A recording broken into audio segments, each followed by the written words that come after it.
The evening train from Chicago to Milwaukee was crowded. People were tired after a long day of work, staring at their phones or quietly looking out the window. At the far end of the train stood an old man. He looked about 80 years old. His back was slightly bent, and he held a small worn cane in one hand. His jacket looked old but clean, and his gray hair was neatly combed. The train shook as it moved faster. The old man looked around, hoping someone might offer him a seat. But nobody did. A few people noticed him, then quickly looked away. One young man pretended to be asleep. Another woman kept scrolling through her phone. The old man tried to hold the metal pole, but his hands were shaking. Finally, he quietly spoke. "Excuse me. May I sit for a moment? My legs aren't very strong today." No one answered. A group of 3 businessmen sitting nearby exchanged uncomfortable glances but stayed silent. Just then, the train stopped at a small station outside the city. The doors opened, and 5 large bikers stepped inside. Heavy boots, leather jackets, long beards.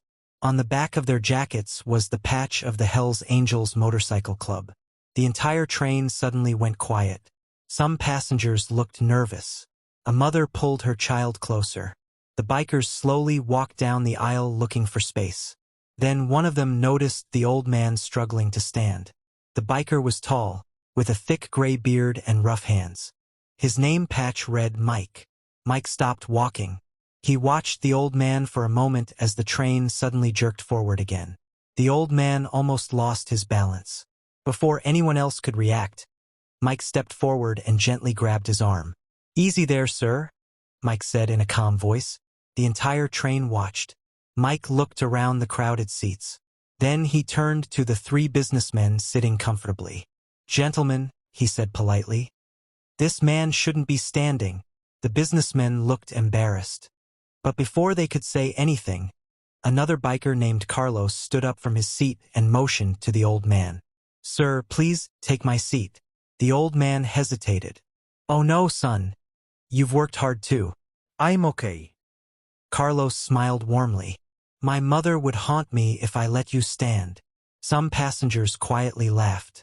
Mike and another biker carefully helped the old man sit down. The old man slowly lowered himself into the seat with relief. Thank you very much," he whispered. Mike knelt slightly so he could hear him. "What's your name, sir?" "Walter," the old man replied. "Well, Walter," Mike said softly, "you remind me of my grandfather." Walter smiled weakly. "Your grandfather must have been a lucky man." The train continued moving through the dark evening. For the next 20 minutes, the bikers stood quietly near Walter, holding the rails while the train swayed. They talked with him like old friends. Walter told them he had served in the U.S. Navy many years ago.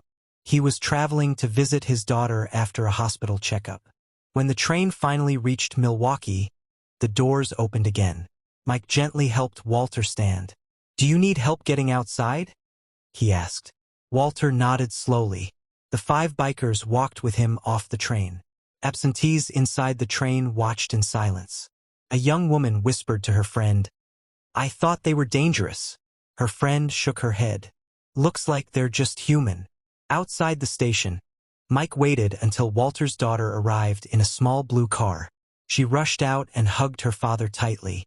Walter pointed back at the bikers. "These young men took care of me." The daughter looked at them with grateful eyes. "Thank you," she said softly. Mike just nodded. "No problem, ma'am." The bikers climbed onto their motorcycles parked nearby. Engines roared to life, echoing through the quiet station. Before leaving, Mike gave Walter a small salute. Walter smiled and raised his cane in return. Sometimes the people we judge the fastest turn out to have the biggest hearts. And sometimes all someone really needs is just a seat